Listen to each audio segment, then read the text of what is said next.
생활 속 법률 히어로 이승우 변호사의 사건 파일.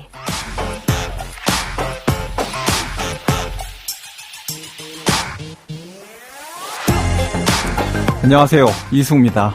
각종 사건 사고에서 여러분을 구해드리겠습니다. 오늘 열어볼 사건 파일은 테러 관련 사건입니다.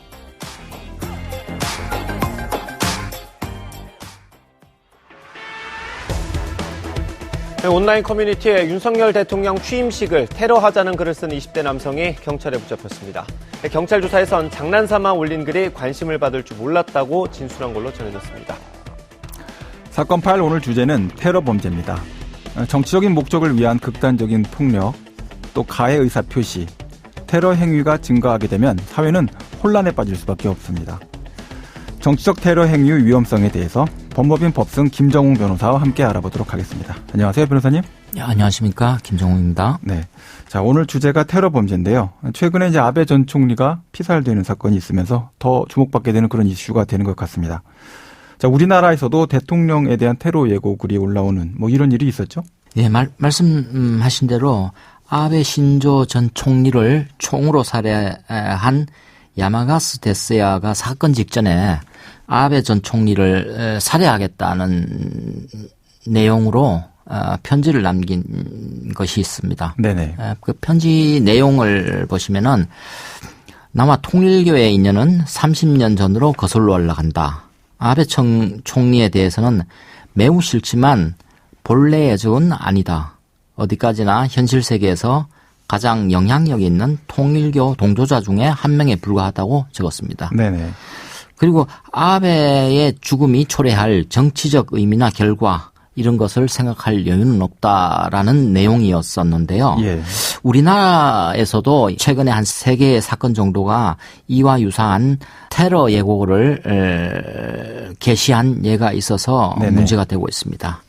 그 온라인 커뮤니티 법의 드림에 네. 나는 취임식에서 수류탄 테러를 할 것이고 하실 분을 구한다. 예. 라는 내용이 한번 있었고요. 두 번째 사건 같은 경우는 정권토론방에서 예. 서울에 관광하러 갈 건데 어디가 구경하기 좋으냐. 일단 용산부터 갈 생각 중이다. 예. 아직 6발 남았다. 라는 내용으로 글을 게시한 사례가 있었고요. 예. 마지막으로 온라인 커뮤니티 DC 인사이드에 윤석열을 살해하려 화염병을 만들었다. 이후 이 화염병을 버스에 싣고 화염병을 촬영한 사진을 추가로 게시하고 예. 방금 버스를 탔다. 대의를 위해 나를 희생하겠다라는 내용의 글이 올라온 사례들이 있었습니다. 네. 자, 그러면 먼저 법적으로 봤을 때 테러 어떻게 규정되고 있습니까? 이제 고위층을 대상으로 하는 그런 범죄인가요? 아니면 많은 사람들을 대상으로 하는 범죄다 이렇게 규정이 되어 있습니까? 네. 무엇보다도 테러의 개념 정의가 중요한데요. 국제정치학이나 아니면 사회학에서 다양한 개념 정의가 있겠지만 오늘 이 시간에서는 우리나라 국민보호와 공공안전을 위한 테러방지법, 예. 일명 테러방지법이라고 하는데요.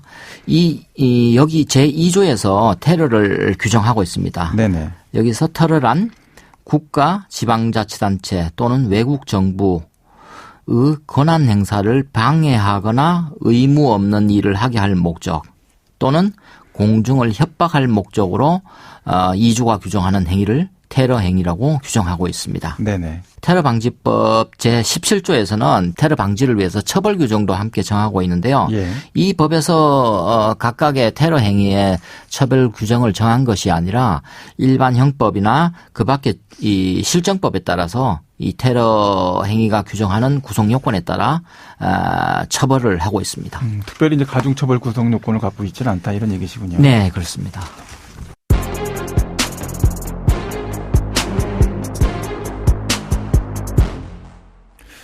자, 아베 전 총리 피격 사건으로 테러에 대한 긴장감이 이제 사회 전체적으로 높아진 상태인데요.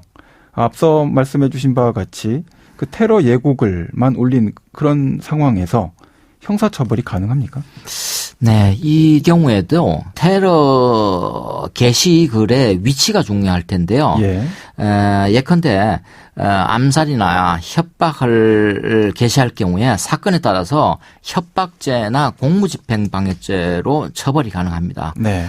다시 말씀드리면은 실행 의도가 없이 허위의 글을 인터넷 커뮤니티에 올려 경찰관이나 공무원의 공무집행을 방해하거나 사람을 협박할 경우에는 공무집행방해죄나 협박죄로 처벌될 수 있다는 것입니다. 네. 실제로 아까 말씀드린 사건에서 내일 취임식에서 수류탄 테러를 하실 분 구함이라고 글을 올린 경우에요. 예. 실제로 실행 행위를 하기 위해서 수류탄이나 어떤 물적 준비를 마쳤다고 하면은 내란 목적 살인 예비죄로까지 처벌도 가능합니다. 네네. 하지만 이 사건처럼 아무 준비 없이 글만을 그렇게 올린 경우라고 한다면은 협박죄나 경우에 따라서는 위계에 의한 공무집행 방해죄로 처벌이 가능하게 됩니다. 네. 최근에 잠실 운동장에 폭탄 테러하겠다 이런 예고글을 올린 적이 있어서 시민들이 대피하는 실질적인 소동이 벌어지기도 했고요. 또 작성자는 20대로 이제 밝혀졌는데 이로 인해서 이제 발생된 여러 가지 피해가 상당할 것으로 보입니다. 작성자에 대해서 어떻게 손해배상 청구 가능할까요? 네. 말씀하신 바와 같이 22년 8월 7일이었죠. 네. 자기가 IS 대원이고 잠실 운동장에서 폭탄 테러 하겠다. 네. 이런 허위 내용의 테러글을 올린 사안인데요. 이 게시글로 인해서 실제로 잠실 운동장에서 행사를 준비하던 작업자들과 근무하던 직원 1000여 명이 대피하는 소동이 있었습니다. 그리고 운동장에서 연습을 하던 LG 트윈스 선수들도 함께 대피를 했는데요. 이런 경우에는 이 허위 사실로서 사람의 업무를 방해한 경우에 해당되기 때문에 업무방해죄를 적용하여 처벌이 가능합니다. 그런데 이 업무방해죄 처벌보다 조금 더 강한 조치가 있을 수 있는데요. 이것은 민사상의 손해배상입니다.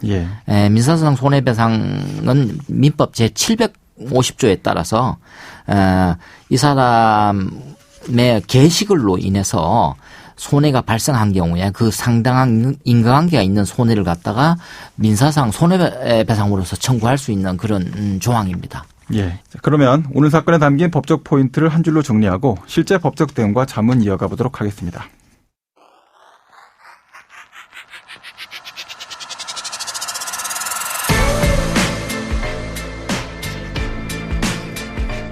이럴 땐 법대로. 우리 시대의 테러를 어떻게 받아들여야 될까요? 우리나라는 북한이라는 존재가 있었음에도 불구하고 우리 모두의 진지한 노력에 힘입어서 우리 사회 전체는 테러로부터 매우 안전하게 유지되어 왔습니다.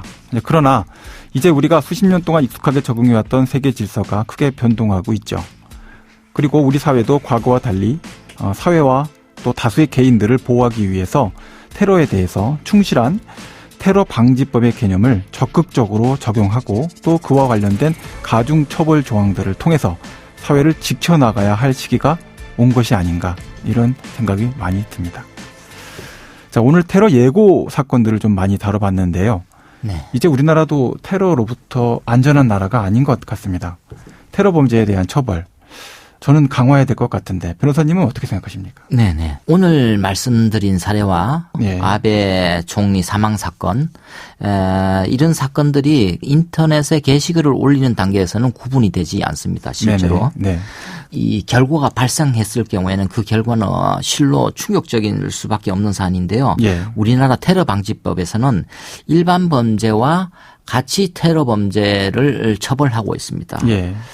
프랑스 예를 한 가지 더 소개해 드리고 싶은데요.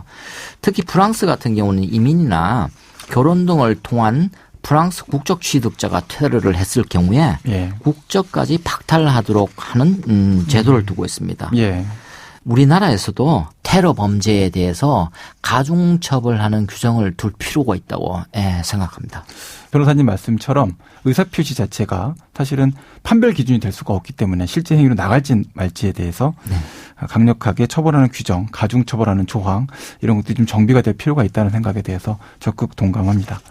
자, 지금까지 김정웅 변호사와 함께했습니다. 오늘 말씀 고맙습니다. 네, 감사합니다.